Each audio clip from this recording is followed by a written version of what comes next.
American consumers, often seen as a bellwether for the global economy, have been largely resilient and healthy, despite sticky inflation and higher interest rates. But can this resilience continue as difficult market conditions persist? Welcome to The Bid, where we break down what's happening in the markets and explore the forces changing the economy and finance. I'm Oscar Pulido. In this episode, Lisa Yang, portfolio manager and co-head of the consumer industry supergroup within BlackRock Fundamental Equities, joins me to give a pulse check on consumer resilience and the implications to the equities market. Lisa, thank you so much for joining us on The Bid. Thank you so much for having me today. So Lisa, we actually spend a lot of time on The Bid talking about saving and investing, but today we're going to talk about spending and consumption, and we're going to look at it through the lens of the U.S. consumer primarily. So maybe tell us a little bit about the sentiment that the U.S. consumer has right now, and is that the same in other parts of the world for consumers in other regions? Yeah, Oscar, consumption is vastly important to the U.S. economy. It makes about 2/3 of GDP. And at a high level, the U.S. consumer is healthy, but there are some signs of weakening. On the positive side, retail sales and consumer spending are still healthy. The labor market remains really strong. Unemployment rates are below 4%, and wage growth is really robust at 5%. On the negative side, interest rates have remained stubbornly high, and savings rates are at decade lows. Consumer confidence has also been declining, and that's across income groups and across age groups. Consumer confidence actually recently hit a 2-year low, and it's driven by a few factors. So firstly, on the margin, people are a bit more negative about the job market. We've seen a lot of public layoffs from industries from tech to autos. And while the rate of inflation has come down, price levels themselves are still really high. Take food as an example. Food prices are 30% above where they were in 2019. That puts a lot of pressure on U.S. households, especially lower income U.S. households who spend more of their income on food. We're seeing and hearing from a variety of different consumer companies that consumers are more focused on value. We recently had a fast food chain report, and on their earnings call, they mentioned the word value 60 times. That's quadruple the number of times from the prior quarter. So broadly, the U.S. consumer is still spending, but they're spending more on promotions and they're downtrading to cheaper options. Now, if we move outside of the U.S., there are two countries that are really important for global consumption, and that's China and India. And these two countries are seeing very divergent trends. China consumption is still sluggish, and that's driven by a weak property market and limited government stimulus. Consumer confidence is low, and that's driving people to save rather than to spend. And when they do spend, they're being more discerning, they're being more price sensitive. Now, this does pose a challenge for many multinational consumer companies because they've really benefited from this decade plus of prosperous growth from China pre-pandemic. And now these companies are looking to other places for growth. And one of those places is India. India consumption has been really strong, and India is also the beneficiary of structural growth drivers. Their population is increasing. India's population eclipsed China's for the first time last year. It's also a really young country. Half of the population is below the age of 30. And there's also a lot of room for per capita consumption to catch up to other countries. So we feel that spending in India has a robust runway. So India seems like the most constructive consumer market of the three you mentioned. The U.S. perhaps a bit more mixed. It's been strong, but some signs of weakening. You touched on inflation and consumer confidence that has been declining. And then China perhaps seemed like, of the three, the one that has the most headwinds. But when you look at spending patterns, whether this is in the U.S. or globally, are there differences between what different generations spend their money on? I think the different generations are much more alike in the way they spend than they are different, but there are some macro and micro level differences that are certainly notable. I do want to caveat this by saying that these are really broad generalizations. Gen Z alone is comprised of 70 million people in the US, so there's a lot of variance even within that cohort. But at a high level, the younger generation has less spending power than older generations did when they were in their 20s and early 30s. That's driven by the fact that the cost of living inflation has far outpaced wage growth. and also by the fact that younger people have more student debt. This is a more educated population, and they've taken on more student loans. This makes big ticket items such as cars and homes really less attainable for the younger generation than it did for the older generation. It's also led to more value-seeking behavior, and that's helped to fuel the growth of off-price retailers and discount platforms. The younger generation also spends more on experiences. They tend to value experiences over physical goods. Now, I think some of that goes back to the affordability issue. If you can't buy a home, if you can't buy a car, you want to spend your money on other things that bring you joy, such as traveling or going out to eat. I think another driver of this preference for experiences is social media. Seeing friends and family take exotic vacations certainly fuels a sense of FOMO, or fear of missing out. The last macro level difference is that the younger generation is more tech savvy. Gen Z are digital natives. They're very comfortable shopping online, getting food delivered, ordering car services. And so in that sense, it's really important for consumer companies to have digital distribution and really excel at digital marketing so that they can reach that end consumer. So it's really important from a consumer company's point of view to have these forms of digital distribution and to really excel at digital marketing so that they can reach that end consumer. There are also some micro-level differences. I'll name two as an example. The younger generation prefers their coffee cold. They like iced coffees and cold brews over hot coffees. They don't smoke cigarettes, but they vape. So bringing it back to what we do as investors, it's really our job to contemplate all of these macro and micro-level differences and determine which companies are best positioned to benefit from these themes. Right. And Lisa, you are an investor who looks at the consumer sector, which is a pretty broad ecosystem of, on the one hand, essentials that you have to buy. I'm just thinking about food and beverage. You need to eat and you need to drink. And I'm just thinking of staples that you need in your life. And on the other hand, you mentioned experiences, travel and leisure, which is kind of at the other end of the spectrum. So do consumers equally weight the purchases they make in these categories, or do you see them skewing in one direction or the other? Yeah, essentials by their very nature have been resilient in the context of very high inflation. So for consumer staples companies, it's been a really favorable environment where growth has been bolstered by pricing, although that is now fading. Even within the essentials category, volumes are slightly negative, and that's because prices have just reached such high levels. Consumers are increasingly shopping in these value channels, such as discounters and club warehouses, and they're downtrading to private label. Now, on the discretionary side, we really have to distinguish between goods and services. Services have been really strong, and by services, I'm referring to experiences such as traveling and going to a theme park and going out to eat.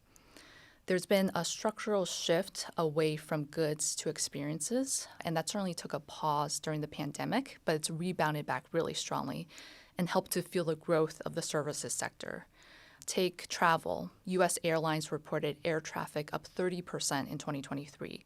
The live music industry is also booming. The top 100 global concerts saw sales increase 50% in 2023, and 2024 is expected to be another stellar year.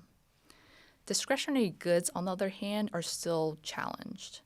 Apparel is back to normal, but consumer electronics, home goods, furniture are all still negative. Now, remember, consumers loaded up on these products during the pandemic, and we haven't yet hit the replacement cycle for some of these products. The replacement cycles can be anywhere from 3 years to 10 plus years. On top of that, housing-related categories are also facing some structural headwinds. Mortgage rates are the highest they've been since the year 2000, and that's depressed housing turnover and housing affordability, and certainly negatively impacted home improvement stores and certain housing categories. Now, bringing this back to investing, we always want to balance the fundamentals with valuation. And as investors, we're increasingly looking at opportunities within that discretionary goods basket because we think the market may have gotten too pessimistic on some of these stocks. And even in that discretionary goods basket, it seems like there's a lot of different types of companies and sub-industries. So as somebody who's a portfolio manager and a research analyst looking at these types of companies, what are some of the characteristics that you and your team look for in these consumer-based businesses? Yeah, that's the beauty of the consumer sector is there's a large variety and there's really something for everyone. So if you're looking for income, you can buy tobacco stocks that have dividend yields as high as 10%. If you're looking for growth, you can buy a restaurant company or a luxury company. If you're looking for defense or downside protection, you can invest in staples. You can get US exposure, EM exposure, global exposure. There's really a large variety. And in a similar vein, there's a variety of different investors here at BlackRock, ones who are focused on the US market, the EM market, growth teams, value teams. And everyone brings their own view to the table. And it's not uncommon for different investors on different teams to come to totally opposing views on the same stock. And that's okay. But at a high level, we're looking to invest in businesses that trade at a discount to their ability to grow and generate strong returns on capital. Ideally, we want to invest in a business that's in a growing category that's gaining market share. We like businesses with a wide moat and a unique competitive advantage. And we want to invest with good management teams that have a history of strong capital allocation. And we want to buy those businesses at a discounted valuation multiple. Increasingly in today's environment where we are seeing some signs of weakening in the consumer, we're looking for more resilient businesses. So some businesses have really strong competitive advantages that allow them to grow regardless of the macro environment. So take the beauty category as an example. There's a global beauty company that's been able to grow in the China market even though beauty category in China is currently flat. And that's because they have really strong brands. They've invested a lot behind those brands and they're gaining market share. Other businesses are counter-cyclical. They outperform in weaker economic times. And that's because they offer a really strong value proposition. Think fast food restaurants and club warehouse stores. Lastly, we're more focused on businesses with strong balance sheets. These businesses are a lot more resilient in downturns, and they often come out the other end in a stronger position because they're able to buy weaker competitors or weaker competitors exit the market completely. You touched on a number of characteristics that you look for in these companies, and ultimately you said resilient businesses, ones that have a wide moat, a competitive advantage, that are growing market share. But the consumer sector also has a lot of fast-changing trends and tastes can change pretty quickly. How do you keep up with that fast-changing environment and still try and invest for the long term? Yeah, we've seen disruption in the consumer sector really ramp up in the last decade, and that's driven by lower barriers to entry. So if you can remember a time before social media, the primary way in which a brand reached the consumer was through television ads. So back in 2010, a 30-second TV spot might set a brand back a few hundreds of thousands of dollars. Today, you can buy an ad on a leading social media platform for just 50 cents to $1 per click. Alternatively, if you're a celebrity or if you're an influencer, you can launch a brand on social media at no cost and instantly reach millions of people. And so social media has really made it much easier to reach consumers. Distribution has also changed a lot. Back in the day, you have to go into a store to buy a product. Retailers offered at most 200,000 different products. Then e-commerce came along, and now the leading e-commerce company offers hundreds of millions of different products. And so they've really democratized distribution and made it so much easier for smaller brands to be sold. Now, while the barriers to entry have come down, the barriers to scale are still high. Take spirits as an example. In the US, we've seen a lot of new, smaller spirits brands be launched in the last decade, but only a handful of them have been able to scale. And that's because it still requires a lot of resources to get to a certain size.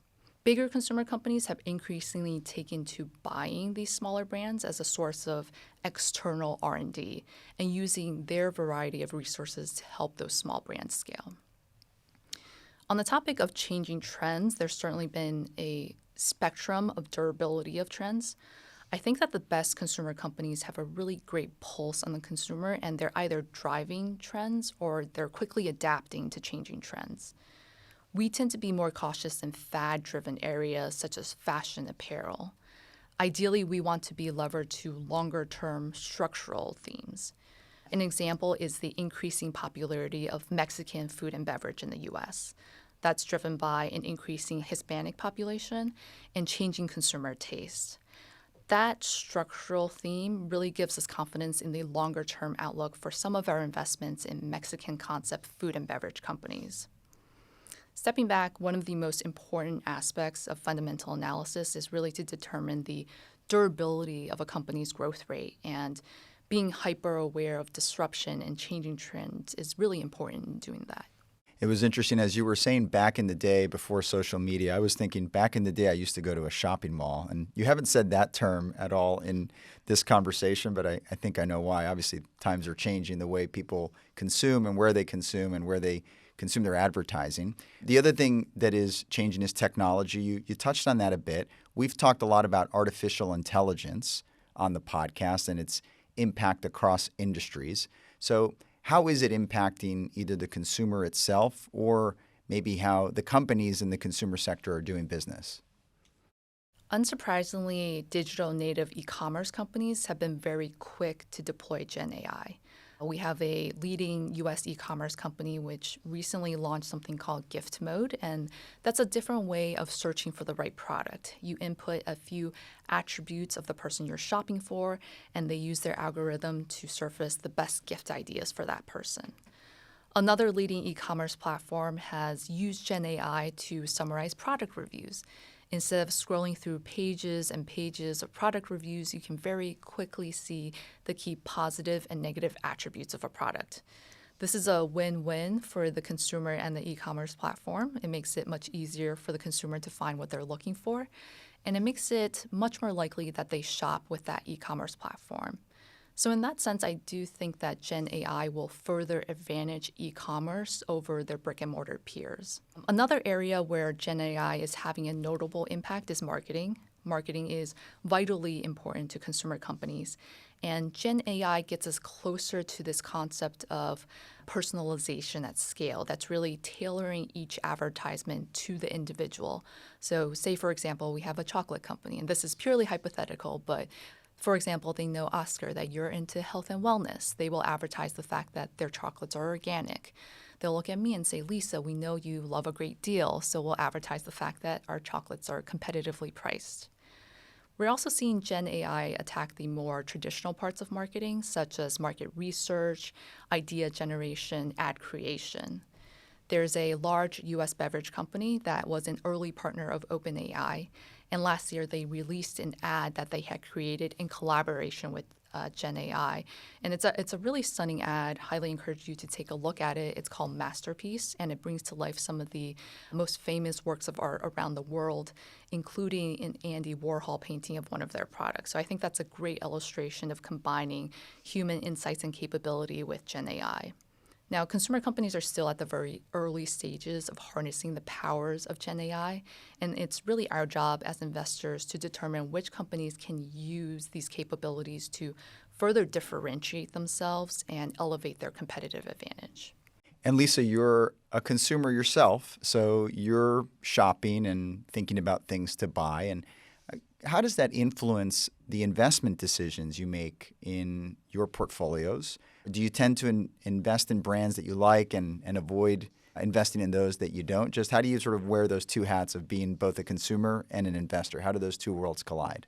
I think that's what makes consumer investing so fun and dynamic. I can't tell you the number of times I've looked up who owns XYZ brand based on an interesting brand that I've seen, read about, or heard about. I do think it's really important as a consumer investor to be a consumer, and it's certainly a great excuse to go shopping and try new products. But at the same time, I don't want to over-extrapolate my preferences and my biases. As an example, I'm personally not a fan of the way energy drinks taste. I'm a coffee person through and through, but that certainly hasn't stopped us from investing in energy drink companies.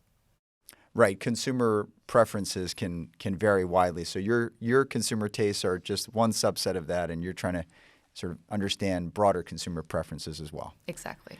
Well, Lisa, thank you for spending your time with us here on the podcast. A little bit of a pun there, I suppose, given the topic that we just discussed. And the U.S. consumer, as you mentioned, is 2/3 of the economy, and the U.S. economy being the largest in the world. So what the U.S. consumer does is important to follow.